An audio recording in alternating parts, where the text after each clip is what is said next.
की बात है, दूर गांव में सूरज नाम का एक मछुआरा था जो अपनी पत्नी लक्ष्मी के साथ सागर किनारे रहता था। वो रोजाना अपनी नाव में बैठकर सागर में मछलियां पकड़ने जाया करता था।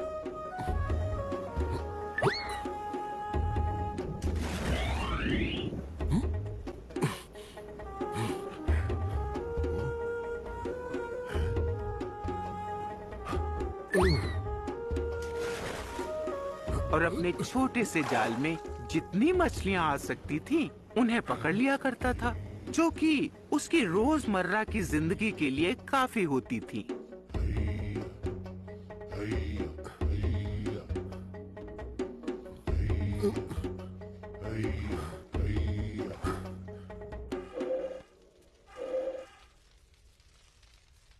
पूरा दिन काम किए जाओ, बस नाम की ही लक्ष्मी हूँ मैं।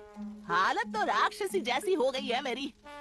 अरे आ गए मछली पकड़ के, आ जाओ, ठूस लो जो बनाया है। क्या हुआ मेरी लक्ष्मी रानी, क्यों इतने गुस्से में रहती हो हमेशा? बस नाम की ही लक्ष्मी हूँ मैं, हालत तो राक्षसी जैसी हो गई है मेरी।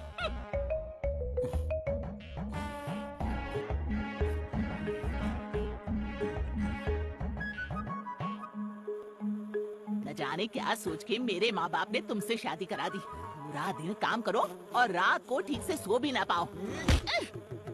बस नाम की लक्ष्मी हूँ मैं, हालत तो राक्षसी जैसी हो गई है मेरी। किस्मत ने सबके लिए कुछ न कुछ सोचा होता है लक्ष्मी। शुक्र करो कि हमारे पास रहने को छत है, पहनने को कपड़ा है, खाने को रोटी है। हमें उसका शुक्रिया अदा करना चाहिए।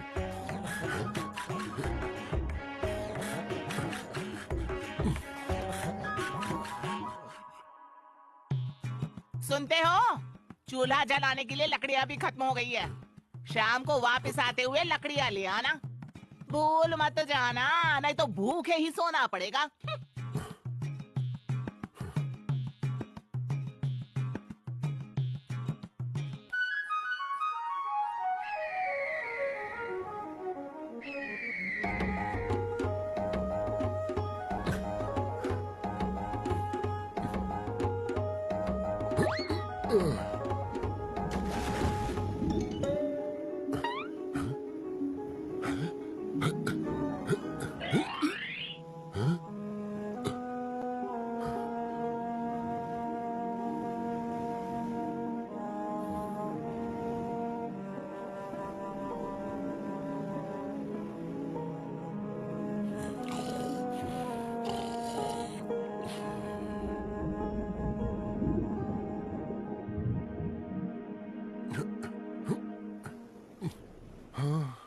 कोई कोई दिन ही खराब होता है, एक भी मछली नहीं। हाँ, फिर कोशिश करता हूँ।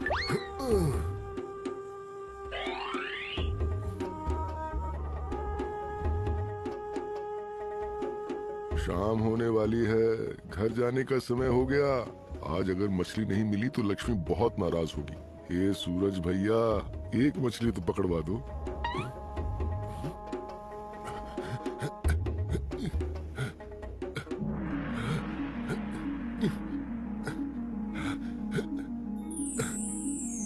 अरे दादा रे, सुनहरी मछली! मैंने ऐसे रंग की मछली तो पहले कभी नहीं देखी। ए मछली वाले! अरे दादा रे! ए मछली वाले! मछली वाले, मुझे समंदर में वापस जाने दो। उसके बदले तुम्हें जो चाहिए मैं दूंगी, पर मुझे वापस समंदर में जाने दो।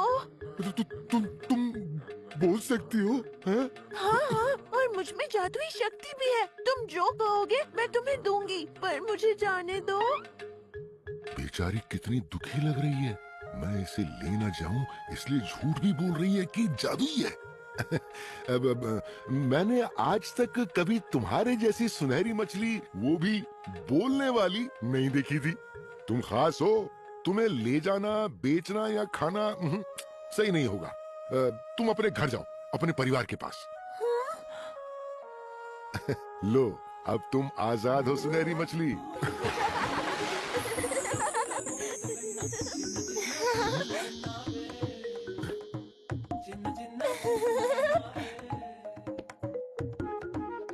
मुझे जीवन दान देने के लिए धन्यवाद मछली वाले। मैं तुम्हारा उपकार कभी नहीं भूलूंगी। मुझे बताओ, अगर तुम्हारी कोई इच्छा हो तो मैं उसे तुरंत पूरा कर दूंगी।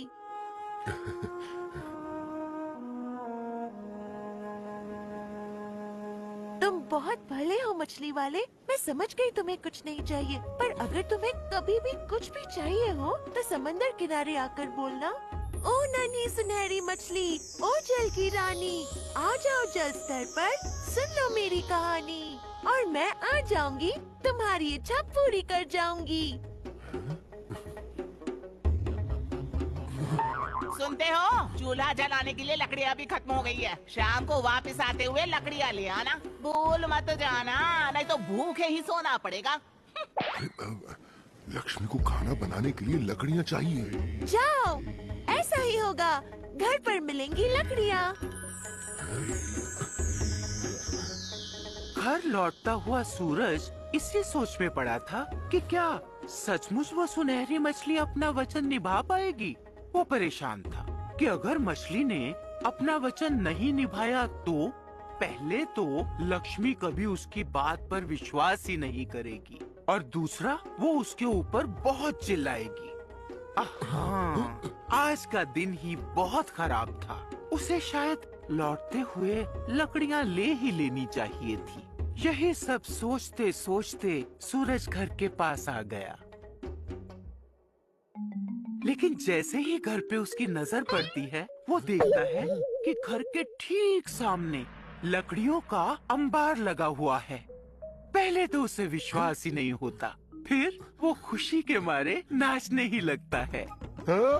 अरे ये तो कमाल हो गया। ओह, सचमुच लकड़ियाँ यहाँ हैं। लक्ष्मी, लक्ष्मी, इधर आओ, देखो कितनी सारी लकड़ियाँ हैं यहाँ। ओ लक्ष्मी! क्या हुआ? बेसुरे गधे की तरह क्यों चिल्ला रहे हो? अरे ये देखो लक्ष्मी रानी, इतनी सारी लकड़ियाँ। तो क्या हुआ? पहली बार तो लकड़ियाँ नहीं लाए हो ना? हाँ, बस थोड़ी ज्यादा है।